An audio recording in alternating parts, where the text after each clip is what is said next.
Este programa es apto para toda la familia. Su contenido no presenta escenas de sexo ni violencia. El Canal 9 no se hace responsable por las diferentes declaraciones de las personas o situaciones que se puedan presentar en nuestras producciones, ni tampoco respalda o se identifica con las mismas.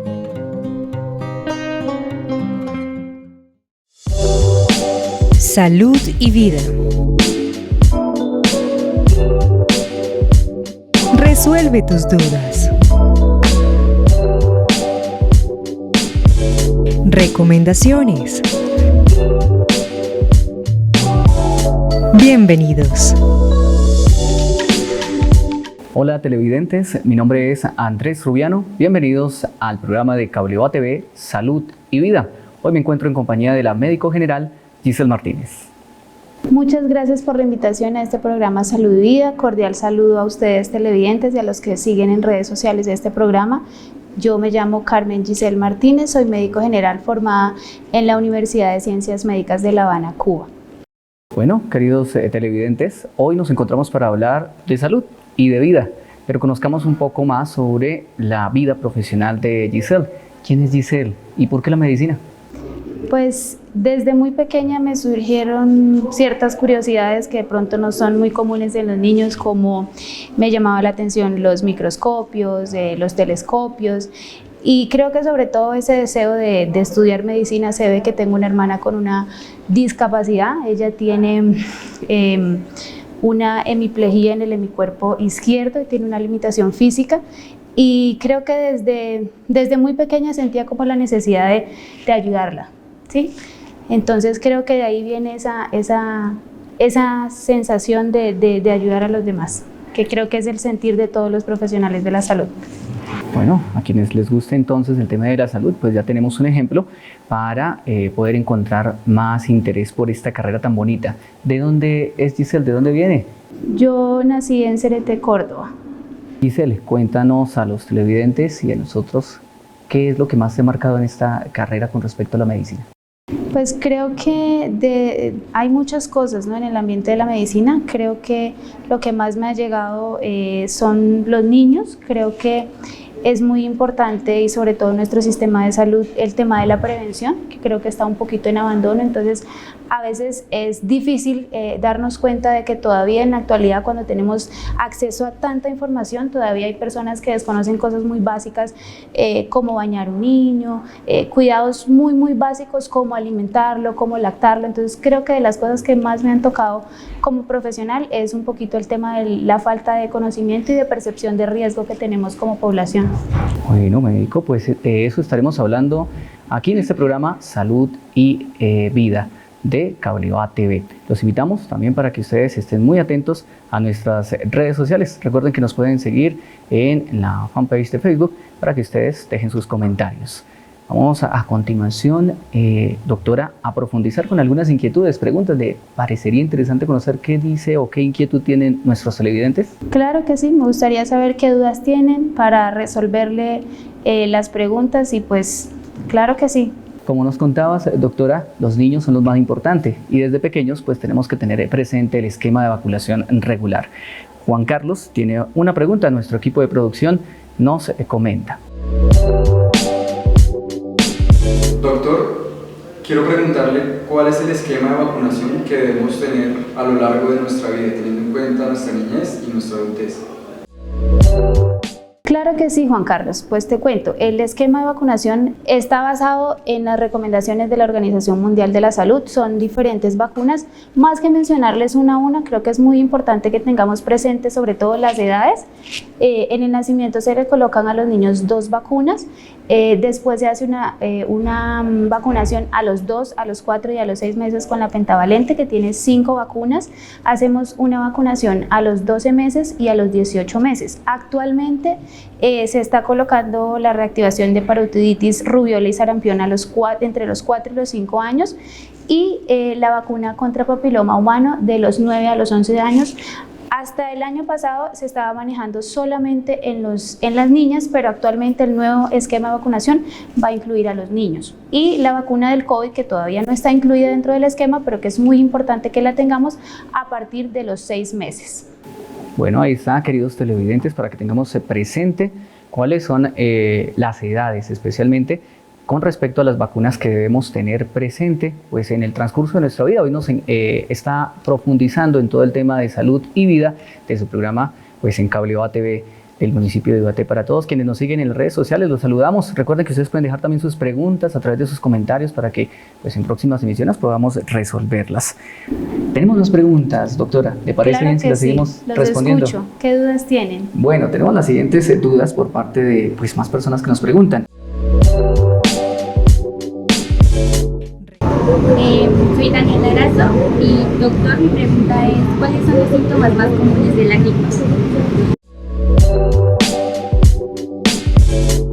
Entonces, pues hablemos de esos cuidados que se deben tener cuando se presenta, pues que llamamos la gripa común, pero hoy es COVID-19.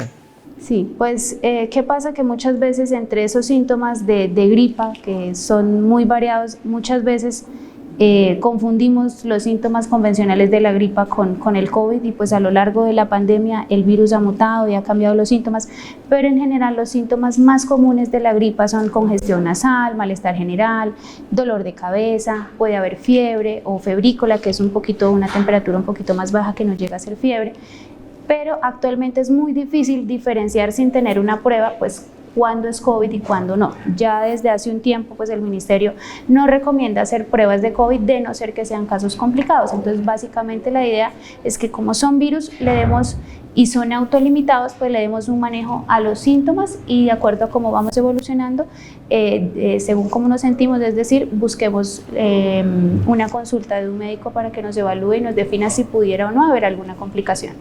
Bueno, ahí está, queridos televidentes, son respuestas muy importantes que hay que tener en cuenta relacionado pues a las solicitudes en cuanto al proceso de vacunación.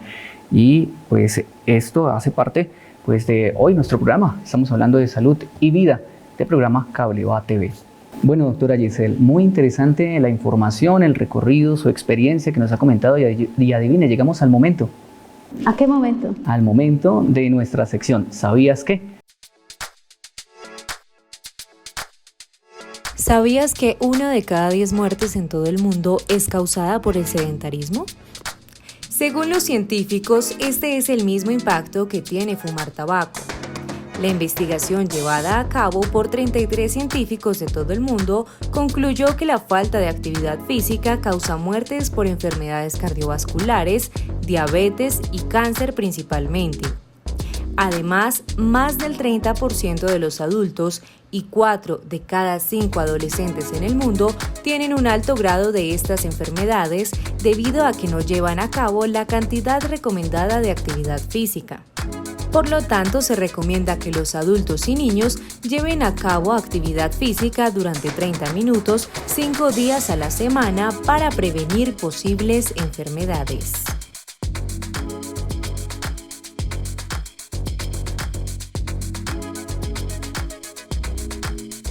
Pues interesantísimos los datos que acabamos de ver en la sección ¿Sabías qué? ¿Le pareció interesante, doctora? Claro que sí, muy importante dato para que lo tengan en cuenta televidentes y los que nos siguen en redes sociales. No, y bueno, no solamente nosotros, sino ustedes allá en casa para que pongan en práctica pues, las recomendaciones que hoy estamos pues, escuchando a través de una profesional como es la doctora Giselle Martínez. Pero tenemos más inquietudes.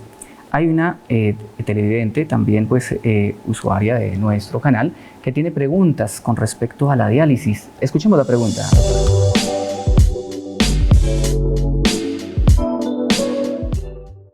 Mi nombre es Claudia Liliana Palacios y quiero preguntarle lo siguiente. ¿Qué tan cierto es que cuando una persona entra en falla renal y tienen que hacerle diálisis, esos diálisis las pueden hacer en casa? ¿Eso es posible? Claro que sí, Claudia. La diálisis se puede hacer en casa, la diálisis peritoneal diaria es una posibilidad terapéutica. Esa indicación no las debe dar el internista nefrólogo, que es el que se encarga de llevar estos pacienticos, y se hace de acuerdo al estadio que se encuentra cada paciente. Es decir, hay pacientes que se pueden dializar de forma diaria, hay pacientes que se puede hacer cada tercer día, pero quien nos dice en qué momento se debe de hacer es el especialista, de acuerdo a cómo está el estadio del paciente, que puede ser 1, 2, 3, 4 o terminal. Wow, pues interesante, doctora Giselle. No sabíamos que se podían tratar ciertos síntomas de pues enfermos de diálisis en casa.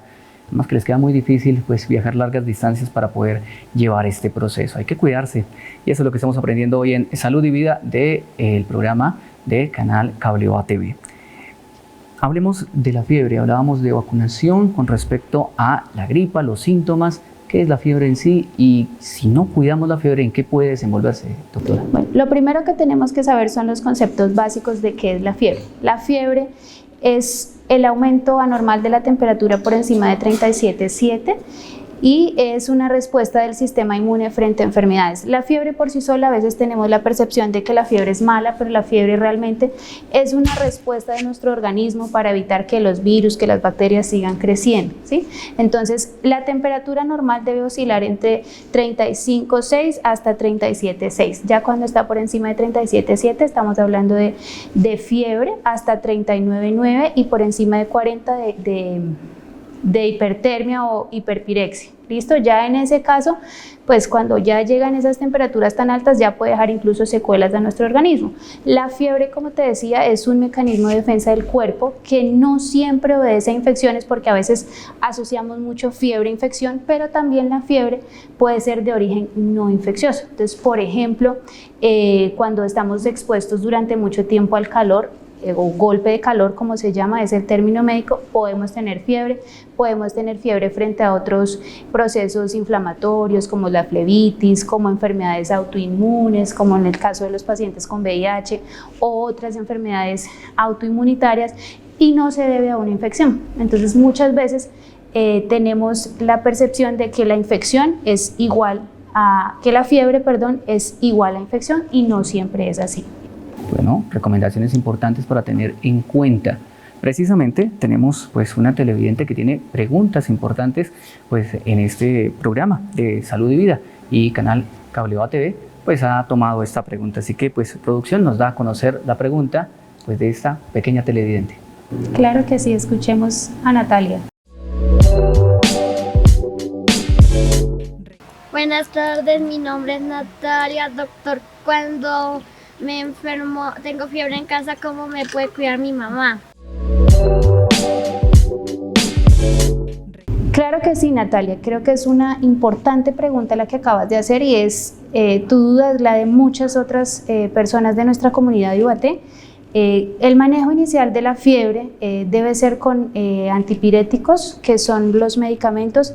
A veces estamos como muy aburridos del acetaminofén, pero realmente el acetaminofén es uno de los medicamentos que es más seguro, tiene menos interacciones con otros medicamentos, y además, sobre todo en los niños más pequeños, es mucho más seguro que otros medicamentos para controlar la fiebre. Generalmente estos medicamentos son de venta libre, podemos adquirirlos en cualquier droguería, y siempre en la parte de atrás viene cómo se debe dosificar, ¿sí? Si tenemos dudas, pues ideal es consultar, pero generalmente ahí viene la dosificación. Hay otras cositas además de manejar con antipiréticos, que son los medicamentos, como las medidas antitérmicas. Las medidas antitérmicas es básicamente quitarle la ropita y hacer que el niño o la persona pierda calor con la temperatura ambiente, o le podemos dar un bañito con agüita templadita, o sea, no fría ni tampoco caliente. Son cositas que podemos hacer en la casa para manejar la fiebre hasta que podamos tener una atención médica, porque pues ideal es consultar frente a una fiebre, y sobre todo pues cuando son niños muy pequeños, sobre todo los niños menores de 6 meses, no debemos dejar que tengan fiebre recurrente, porque pues ellos, por las características de sus defensas que son muy bajas, pueden hacer infecciones graves rápidamente. Es importantísimo, y nos preguntábamos precisamente por qué siempre se recetaba el acetaminofén. Y bueno, sabemos que es una de las, podríamos decir, medicamento básico para todas las diferentes situaciones que se lleguen a presentar en cuanto a atención médica. Siga estas recomendaciones. Este es su programa. Usted puede interactuar con nosotros a través de nuestra red social en la transmisión. Bueno, estamos hablando, ya hablamos de vacunación, hablamos sobre síntomas, fiebre, hemos desenvolvido algunas preguntas de nuestros televidentes. Doctora, hablemos de precisamente conectando a pequeños con ese cuidado pues de las mamitas, quienes están en embarazo.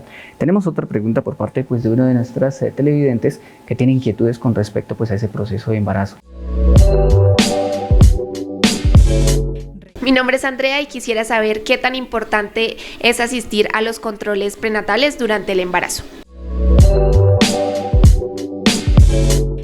Entonces, pues resolviendo la duda de uno de nuestros televidentes, es muy importante asistir a los controles prenatales por muchas razones. Lo primero que debemos de comprender es que aunque el embarazo es algo natural de todos los días, realmente representa unos cambios fisiológicos, o sea, unos cambios en el organismo muy importantes, sobre todo que hay un estado de inmunosupresión que baja las defensas naturales para que esa mamita pueda tolerar ese nuevo ser.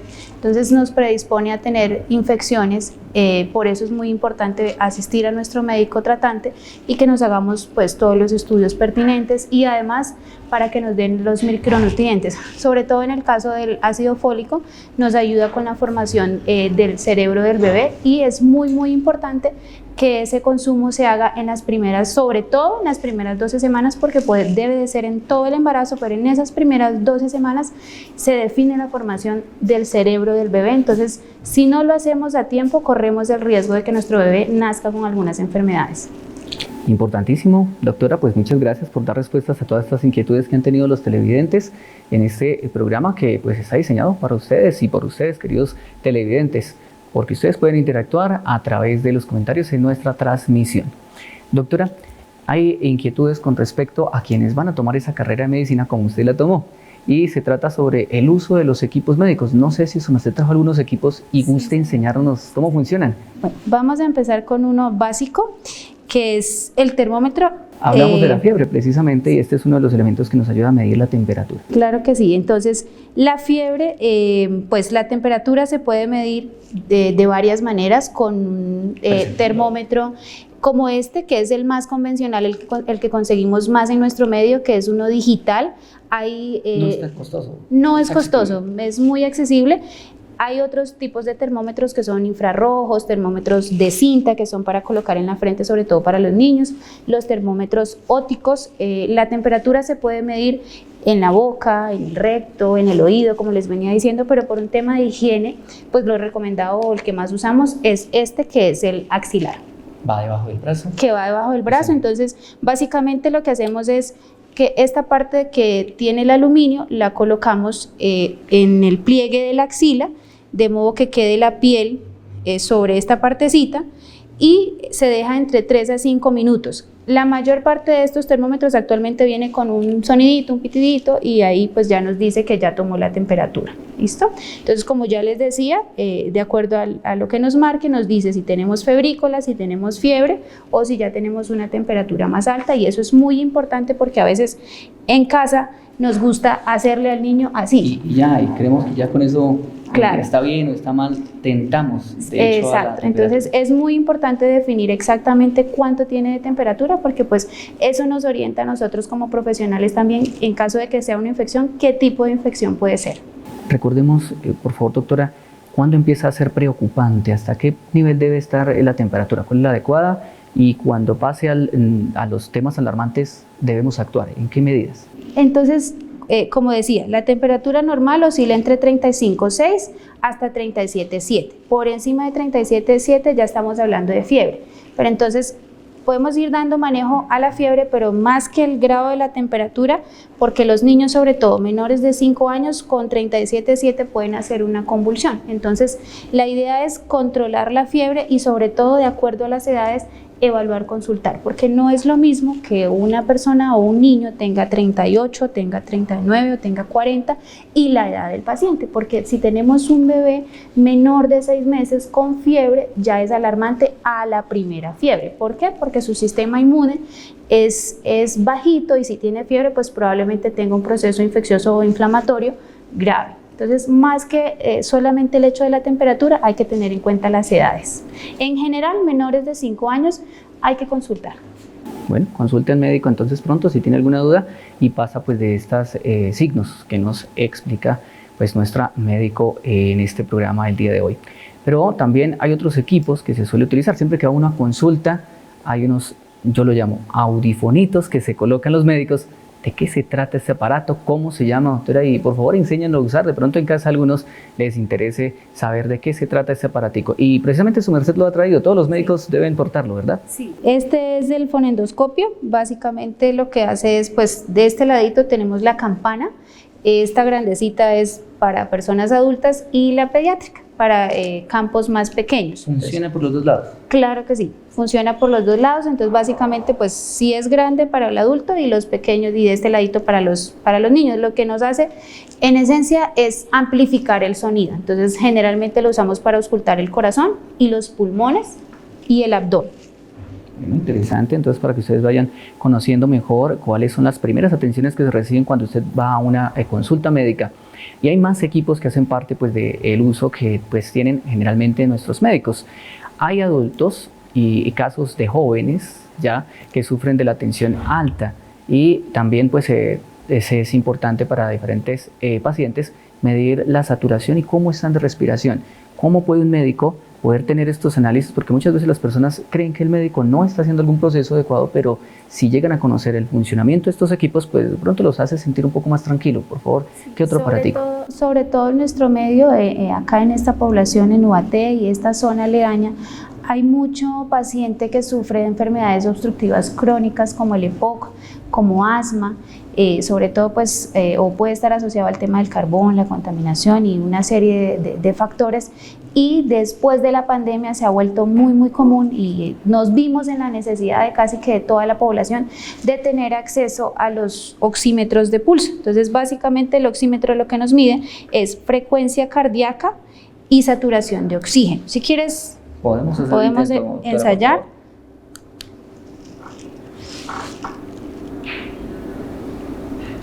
Entonces acá nos muestra esa curvita, significa que ya está haciendo la lectura, y en la parte donde dice SpO2, eso es lo que nos está indicando la saturación de oxígeno, y lo de lado nos está indicando la frecuencia cardíaca. Entonces es importante que conozcamos cuáles son los valores. Normalmente la saturación de oxígeno y la frecuencia cardíaca, sobre todo la saturación, tiene mucho que ver con la altitud que estamos sobre el nivel del mar. Entonces en esta zona que estamos más o menos a 2.600 pies de altura, la saturación normal puede oscilar entre 90 y 92. Cuando estamos más hacia el nivel del mar, que estamos un poco más bajos, la saturación puede oscilar entre 92 y 95. ¿Sí? Entonces ya por debajo de 90 estamos hablando de que la saturación es baja. ¿Listo? Y la frecuencia cardíaca normalmente debe de oscilar, está un poquito taquicárdico, Debe ser por la tensión, ¿no, doctora? Sí, entonces la frecuencia cardíaca normalmente debe estar entre 60 y 99, lo normal. ¿Listo? Claro que estamos hablando de un adulto, porque las frecuencias cardíacas sí varían un poco en los niños de acuerdo a los grupos de edades. Siempre van a influir, doctora. Claro que sí. Bueno, ahí está, ya está, me midieron la saturación para ver cómo estoy. ¿Qué puedo hacer para trabajar la taquicardia? Yo creo que es un poquito de nervios. Debe ser nervios. Pues estamos en este programa que llega pues para ustedes, queridos televidentes, que es Salud y Vida de Cableva TV. Síguenos en nuestras redes sociales y déjenos por favor sus comentarios, porque estaremos pues interactuando con ustedes. Nos queda otro equipo más y es muy importante también conocerlo, cómo funciona, cuál es el desarrollo pues de este equipo. Y se trata pues de la tensión.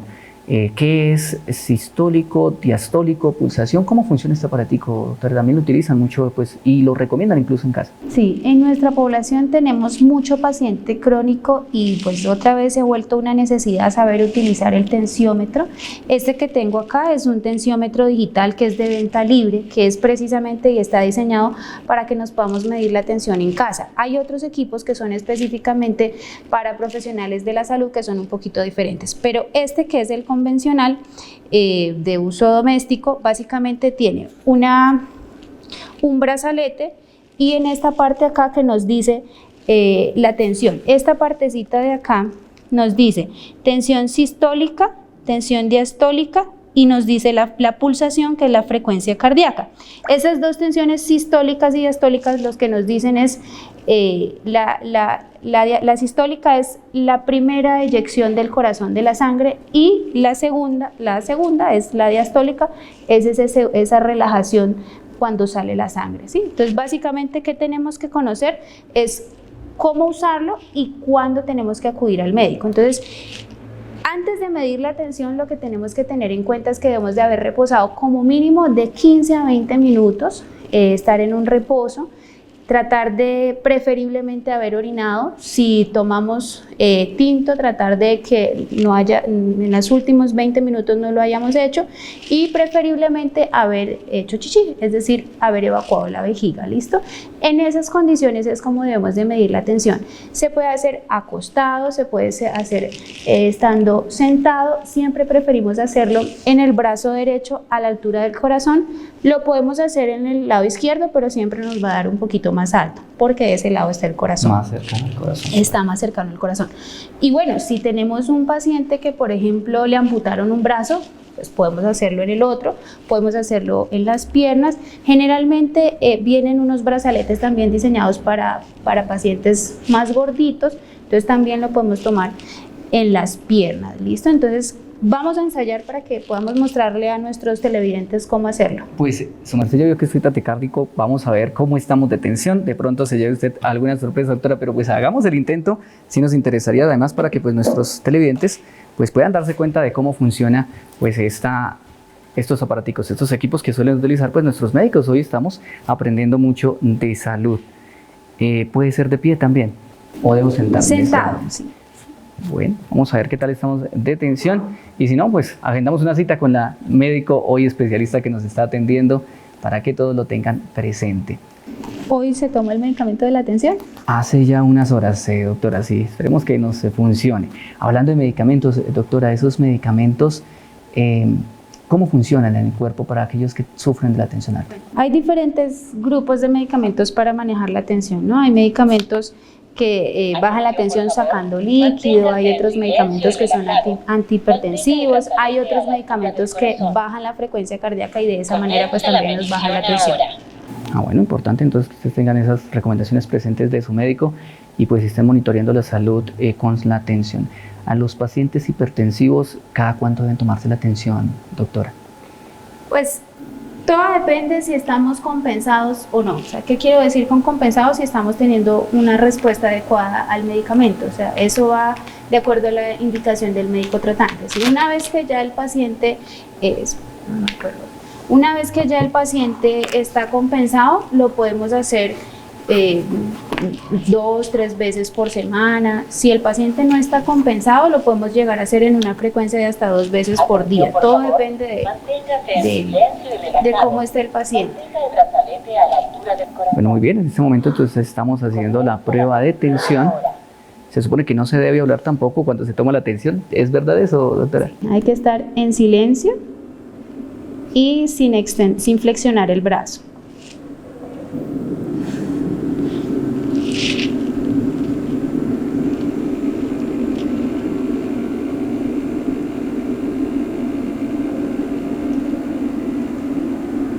Ahorita falta.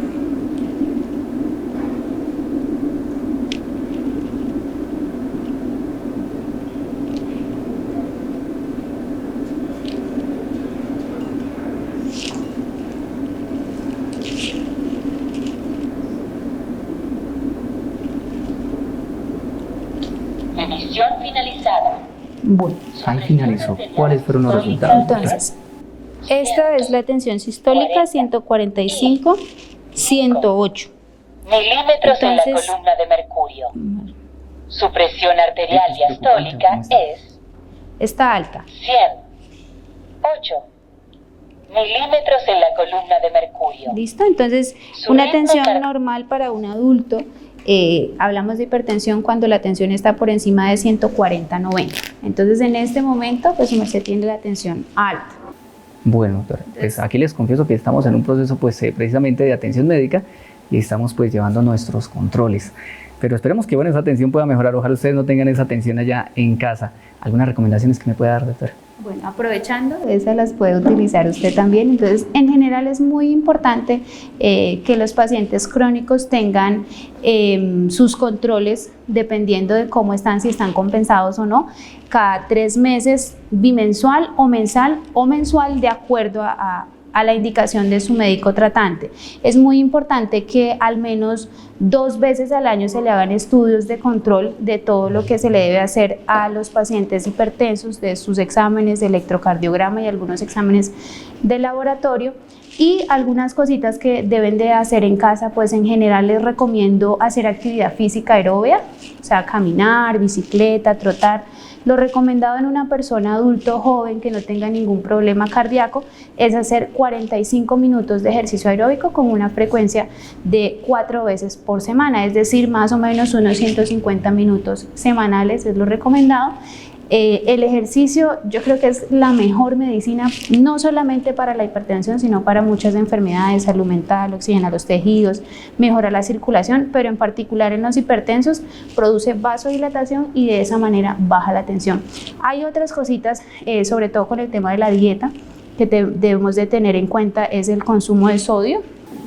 Actualmente ¿el sodio lo encontramos solamente en la sal o no, hay otros productos? Hay muchos productos en nuestro medio que tienen mucho sodio, y de hecho pues una de las iniciativas del ministerio es que ahora todos los productos nos informen de qué es lo que estamos consumiendo. Entonces actualmente todos los productos con sodio tienen un sellito que dice que tiene sodio, entonces hay que tratar de evitar este tipo de alimentos, y en el caso específico de la sal, lo recomendado es no consumir más de una cucharada rasa de las pequeñitas de postre para todas las comidas del día.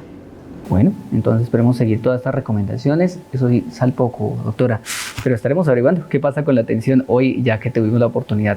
Ustedes tengan en cuenta estas recomendaciones para que las sigan en casa. Hoy nos acompañó pues nuestra médico general, la doctora Giselle Martínez. Pues doctora, muchas gracias por acompañarnos aquí en nuestro programa de Salud y Vida de Cableoa TV. Muchas gracias a ustedes por esta cordial invitación. Espero y deseo que tengan en cuenta las recomendaciones que les estamos dejando hoy, y sobre todo pues que cuando les surja alguna duda, que no duden en buscar atención profesional, y que pues traten en la medida de lo posible de no automedicarse, porque pues hay muchos efectos secundarios asociados a medicamentos. Entonces estamos en la mejor disposición de ayudarlos. Importantísima recomendación para cerrar: no se automedique. Recuerde que usted nos puede encontrar en nuestras redes sociales que aparecen en pantalla para que ustedes pues nos sigan y nos dejen sus comentarios. Seguimos en Salud y Vida de Cableoa TV, y hoy también profundizamos en todo lo que es medicina general. Hay otras de las situaciones que se presentan en diferentes pacientes, y es la diabetes. ¿Cuáles son esos signos de alarma que pueden darnos a entender que estamos presentando dificultades y que podría llegar a desarrollarse en diabetes, que hay diferentes tipos?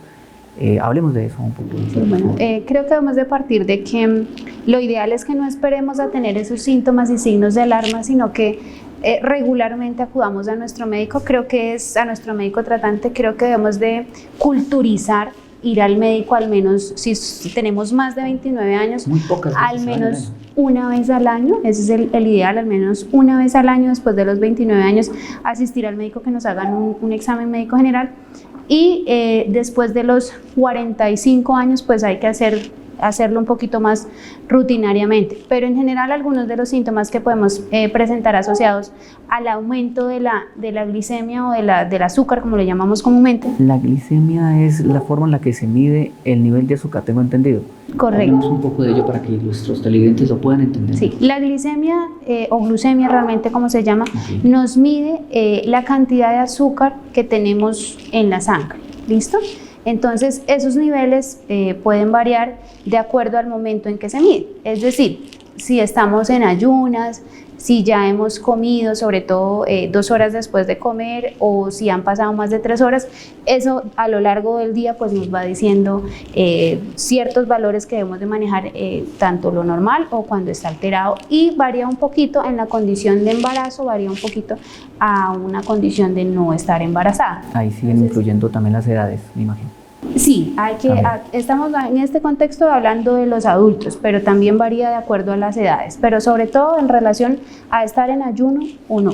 Entonces, pues algunos de los síntomas que podemos llegar a presentar asociados con el aumento del azúcar es mareo, visión borrosa, tener sudoración fría, sobre todo cuando baja, tener infecciones frecuentes. Muchas veces y por lo general el diagnóstico de la diabetes se hace por complicaciones, sobre todo por complicaciones infecciosas, es decir, que el paciente consulta porque tengo un absceso, a los 3-6 meses otra vez tengo una infección respiratoria, una infección urinaria. Entonces muchas veces de esa forma es que se llega al diagnóstico. Por eso decía que lo ideal es que no esperemos a tener esos síntomas, sino que regularmente, al menos una vez al año, asistamos al médico. Hay ciertos factores de riesgo que nosotros podemos identificar en casa y decir, bueno, de pronto yo tengo la posibilidad de ser diabético. Por ejemplo, que seamos una mujer que tenga un perímetro abdominal mayor a 80, es decir, que la barriguita, nosotros agarramos la cinta métrica y si nos mide más de 80 centímetros, en el caso de las mujeres, y 90 en el caso de los hombres, eso ya es un factor de riesgo de tener diabetes. Que nuestro índice de masa corporal esté por encima de 30, es decir, que tengamos obesidad, eso es otro factor de riesgo. ¿Listo? Entonces son cositas que de pronto podemos tener en cuenta y consultar con nuestro médico.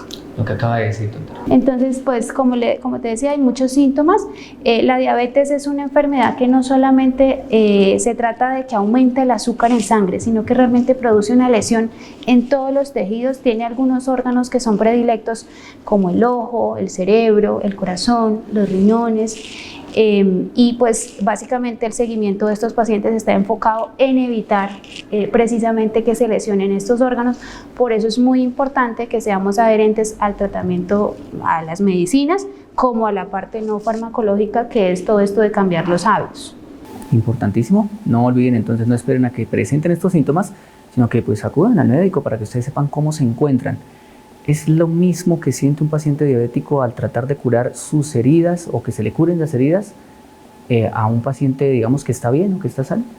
No, pues en cuanto a las heridas, en específico en el caso de los diabéticos, ellos tienen tendencia a hacer problemas microvasculares, se llama, es decir, que se van dañando esos pequeños vasitos de los tejidos, entonces tienen tendencia a hacer lo que se conoce como pie diabético, y polineuropatías diabéticas, que es que se afectan los nervios periféricos, ¿sí? Tienen esa sensación de hormigueo, de dolor, de debilidad. Entonces, en el caso puntual de las heridas de los diabéticos, siempre deben de consultar, porque ellos tienen un problema microvascular y ese defecto de circulación hace que la cicatrización sea mucho más lenta. Entonces, un diabético frente a una herida siempre debe consultar. Estas heridas en los diabéticos, ¿qué puede llegar a desarrollar si no se cuidan, si no se atienden? Tengo entendido que se pueden hasta perder partes si no se cuida el proceso en un diabético con estas heridas. Muchas veces los pacientes diabéticos, como tienen, como les decía, estos problemas de polineuropatías, van perdiendo la sensibilidad, se dan un golpecito, no se dan cuenta, no se revisan los pies sobre todo, entonces llega el punto que esa falta de circulación y ese aumento del azúcar hace que ese tejido se vaya deteriorando, que se muera, al punto que muchas veces pues es necesario hacer amputación y no hay remedio. Entonces la idea es que no lleguemos hasta allá y que sobre todo pues trabajemos en cambiar los hábitos y en hacer los controles para definir en cuánto está nuestra hemoglobina glicosilada o nuestro azúcar, para definir pues el mejor tratamiento, que la idea es que el tratamiento siempre vaya enfocado o sea individualizado para cada paciente. O sea, no es que todo paciente diabético va a tomar metformina o que todo paciente diabético no. Siempre el enfoque debe ser individualizado. Bueno, ahí está, tiene que ser tratado médicamente. ¿Tiene preguntas? Pues escríbalas a través de nuestra red social, para que ustedes nos dejen sus preguntas e inquietudes. Pasando a las heridas de personas normales, digamos personas que se encuentran sanas, tanto los pequeñitos, los grandes, está de pronto en casa, se accidentó el pequeño. ¿Cómo se deben atender esas heridas? Tanto las mínimas que llamaríamos, pero de pronto las graves. Sí, claro. ¿Cuál es el botiquín que debemos tener en casa? Bueno, hay diferentes tipos de heridas, ¿no? Hay heridas que pueden ser por objetos cortopunzantes, dígase un cuchillo, un vidrio. Entonces, de acuerdo a la característica del tipo de herida, o si ya es, por ejemplo, una herida por una mordedura de un perro, entonces cada una lleva un manejo diferente. En el caso en particular de las mordeduras de perro, lo ideal es que siempre consultemos. ¿Por qué? Porque debemos de hacer seguimiento. Entonces, si tenemos acceso de que es un perrito del vecino, conocido, preguntarle si tiene el perrito el esquema de vacunación completo. Si no es el caso y no se le puede hacer seguimiento, pues ideal es que consultemos en un centro de atención para que nos digan si es necesario que nos coloquen la vacuna antirrábica. En cuanto a otras heridas que no sean por mordedura, pues depende de qué tan superficiales o profundas sean. Si son heridas, por ejemplo, por fricción, que un niño se cae, que solamente es lo que llamamos exacto. Entonces, en ese caso, pues se puede hacer lavado con agua y con jabón normal o de pH neutro. y nada más. ¿Listo? Cuando ya son heridas un poquito más profundas, que ya se pierde la continuidad de la piel, tenemos que tener en cuenta que la piel es como una barrera protectora, entonces cuando se pierde esa continuidad, pues ya hay riesgo de infección. Entonces, si ya es una herida un poco más profunda, hay que consultar para definir pues cuál es el manejo más apropiado de acuerdo a esa herida. Bueno, ahí está, depende entonces de la gravedad de la herida y la situación. Y me imagino no solamente de pronto mordeduras de los animales, mascotas que conocemos, sino también de pronto de aquellos silvestres que son más graves. Sí, en ese caso, cuando ya estamos hablando de mordeduras por animales silvestres, pues siempre hay que consultar. Si tenemos la posibilidad incluso de tomarle una fotografía, de llevarlo, pues es mucho mejor. Acá en Colombia tenemos un número de teléfono pues, que los profesionales de salud conocemos, al que nos comunicamos, podemos enviar la fotografía del animal y nos dicen pues cuál es el paso a seguir, porque pues el manejo no es igual. Por ejemplo, en las picaduras de serpiente depende de cuál es, para definir cuál es el manejo más apropiado. Entonces, en ese caso hay que consultar. Bueno, doctora, pues muchas gracias. Ahí está, inquietudes importantes en salud y vida de Cableoa TV. Y seguimos profundizando sobre temas de salud aquí en su programa Salud y Vida de Cableoa TV. Doctora, hablemos de lo siguiente. Hay situaciones que se presentan a veces en la vida que deben ser atendidas de manera urgente y hay que ir a un centro de salud. ¿Cuál es el proceso? ¿Cómo se llama este proceso para poder ser atendidos? ¿Cuáles son prioritarios? ¿Cuáles dan un poquito de espera? Porque a veces la impaciencia pues también agrava al paciente. Sí, claro, como digo yo, el dolor que menos duele es el ajeno, ¿sí? Entonces, pues todos queremos que nos atiendan nuestro dolor, pero hay que entender que este proceso de clasificar a los pacientes se hace para darle prioridad a los que están más graves y a los que pueden esperar, pues darle prioridad al que está un poco más enfermo, ¿sí? Entonces, este proceso se llama triage. Básicamente, el triage 1 es el paciente que no puede esperar porque se pone en riesgo la vida, como por ejemplo un paro cardiorrespiratorio. El triage 2, cuando se pone en riesgo un órgano, por ejemplo un trauma en el ojo, el riesgo de perder una mano o cualquier extremidad. El triage 3, que es un paciente que requiere atención, pero puede esperar un poco más, y esto también va de acuerdo a la característica del centro donde nos estén atendiendo, porque pues eso depende del volumen de paciente que se maneje en cada centro de atención. Entonces, siempre son hartos. Sí, entonces eso depende también del volumen, pero en general estos pacientes triage 3 ameritan un ingreso, una observación, pero de pronto no se pone en riesgo la vida, tienen un margen de espera de acuerdo a, como te decía, el volumen de paciente. Entonces, por ejemplo, puede ser un triage 3, un dolor abdominal, que puede ser que sí sea una apendicitis, puede ser que no, un paciente deshidratado que necesita líquidos, pero que pues no se va a morir si espera 2 horas, ¿sí? Y el triage 4, que son las consultas prioritarias, que podemos remitir al paciente a consulta externa. Pues el problema de nuestro sistema es que el ideal es que uno saliera del hospital y tuviera su cita en la EPS, ¿sí? Que a veces eso genera un poco de desagrado y es comprensible el malestar de la población, porque muchas veces pues salen del hospital, es un triage 4, realmente no es una urgencia y tienen que ir al seguro a pedir una cita. Ese es el proceso. Ideal sería que cuando llegaran a su centro de atención realmente pudieran tener acceso a una consulta prioritaria, que es un triage 4, que otra vez depende del volumen de pacientes, el tiempo de espera, que puede ser hasta de 3 días. Entonces pues hay cositas que sí no dan margen todo ese tiempo, porque como digo yo, pues el dolor ajeno es el que menos duele. Entonces si yo soy la paciente que tiene dolor de cabeza, yo creo que 3 días para mí sería mucho, pero pues así es como se maneja el triage. Bueno, y depende también del centro de salud, la organización, la parte pues de gestión que se tenga también en el punto pues, del centro de salud. Hay hasta triage 4, de ahí ya no hay más. Y el triage 5, que son las consultas programadas, que son, por ejemplo, los pacientes crónicos que están bien, pero pues que tienen que venir a que llevan un proceso o una lectura de exámenes, que son cosas que realmente no tienen que ser tan pronto. Bueno, muchas gracias, doctora Giselle, por esas importantes aclaraciones. Pues ya conocemos un poco mejor de cómo nos están atendiendo en los diferentes puntos de salud y pues la paciencia que debemos tener de acuerdo pues a la dificultad que presentemos. Doctora, las recomendaciones por estos días y de siempre es la automedicación. ¿Por qué es importante no automedicarse? Hablábamos también de los picos febriles, está el antibiótico y otros medicamentos. Hablemos precisamente del antibiótico. ¿Qué es un antibiótico? ¿Para qué funciona y cuáles son esas recomendaciones para pues, no caer en automedicarse, doctora? Sí, entonces el antibiótico es un principio que sirve específicamente para las bacterias. Y hay las diferentes infecciones pueden ser por virus, por bacterias, por riquecias, por parásitos, y de acuerdo a eso es el manejo que debe llevar. Entonces, actualmente tenemos un problema muy grave con el tema de la automedicación, sobre todo con el uso y el abuso de los antibióticos. A pesar de que tenemos políticas desde el Ministerio de Salud, pues sigue siendo una problemática la automedicación con antibióticos por la falta de percepción del riesgo que representa. Entonces, el uso de los antibióticos sin indicación médica muchas veces nos puede llevar a tener efectos secundarios propios de cada antibiótico, dígase acidez, diarrea, náuseas, vómitos, y el mayor de los problemas que estamos teniendo actualmente es la resistencia antimicrobiana. O sea, ¿qué significa eso? Que esas bacterias que están en nuestro entorno, cuando tomamos antibióticos y no los necesitamos, se vuelven resistentes a esos medicamentos. No se van del cuerpo.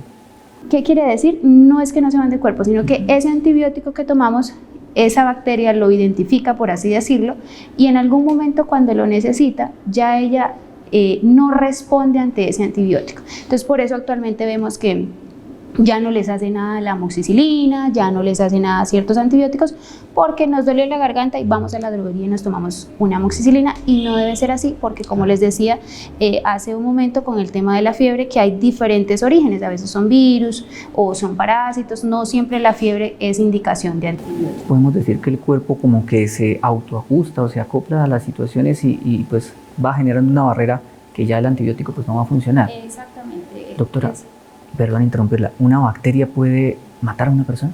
Claro que sí. Las bacterias, pues de acuerdo al tipo de bacteria, algunas son más agresivas, otras no tanto, pueden desencadenar una infección grave, una septicemia, y llevar a la muerte, llevar a la falla de los diferentes órganos. Entonces, con el tema de la resistencia, de lo que venimos hablando, ya los gérmenes no responden a los antibióticos, y cada vez tenemos que utilizar antibióticos mucho más fuertes, que son, además que son más costosos, muchas veces no están en nuestro medio, entonces nos tienen que remitir a un hospital de mayor complejidad, porque el paciente ya no responde a X antibiótico, entonces toca que se trate ya de pronto en un mayor nivel de complejidad. Doctora, hablaba de medicamentos de accesibilidad. Tengo entendido que hay medicamentos de control y medicamentos, como lo expresabas, de uso libre. Hablemos un poco de ello para que pues, los televidentes lo entiendan. Muchas veces se preocupan, se afanan porque pues, no tienen la autorización o la orden para acceder a ese medicamento. ¿Cómo es este proceso?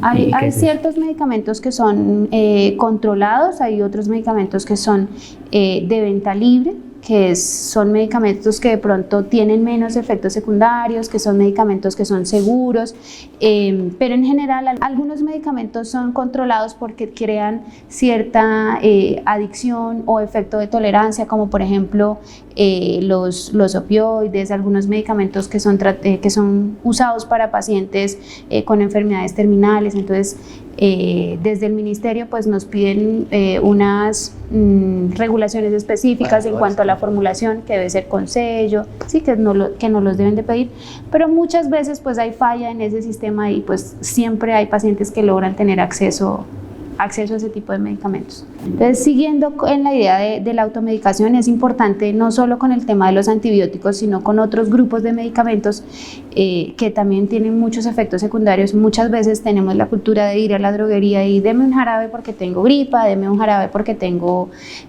cualquier otro tipo de dolor. Entonces, si se han dado cuenta en las consultas, lo primero que le pregunta a su médico es: ¿usted de qué sufre? ¿Qué medicamentos toma? ¿O a qué es alérgico? ¿Por qué? Porque hay medicamentos que interactúan entre sí. Entonces, si, por ejemplo, su merced toma, ¿qué toma para la tensión? El amlodipino. El amlodipino. Entonces, el amlodipino tiene ciertos medicamentos con los que no se deben de interactuar otros medicamentos. Entonces, por eso es tan importante que evitemos la automedicación, para evitar que se inactiven algunos principios y que realmente logremos el efecto que queremos, pero eso pues no lo conoce la población en general, y por eso es tan importante la automedicación. Hay algunos medicamentos que no pueden utilizar los pacientes con insuficiencia renal, algunos medicamentos que no pueden utilizar los pacientes que sufren del corazón porque les aumenta la frecuencia cardíaca, y así muchas otras contraindicaciones. Por eso es tan importante evitar la automedicación. Bueno, doctora, pues muchas gracias. Entonces, queridos televidentes, son puntadas importantes para no automedicarse. Este fue su programa Salud y Vida. Y les agradecemos a todos los televidentes por habernos acompañado. Repito, le agradecemos a la doctora Giselle Martínez, gracias por acompañarnos en este programa. Y por supuesto a quienes nos dejaron sus preguntas e interactuaron con nosotros. Síganos en nuestras redes sociales que aparecen en pantalla para que ustedes puedan estar interactuando con nosotros. Mi nombre es Andrés Rubiano y esperamos encontrarnos en el próximo capítulo. Salud y Vida. Resuelve tus dudas. Recomendaciones. Bienvenidos.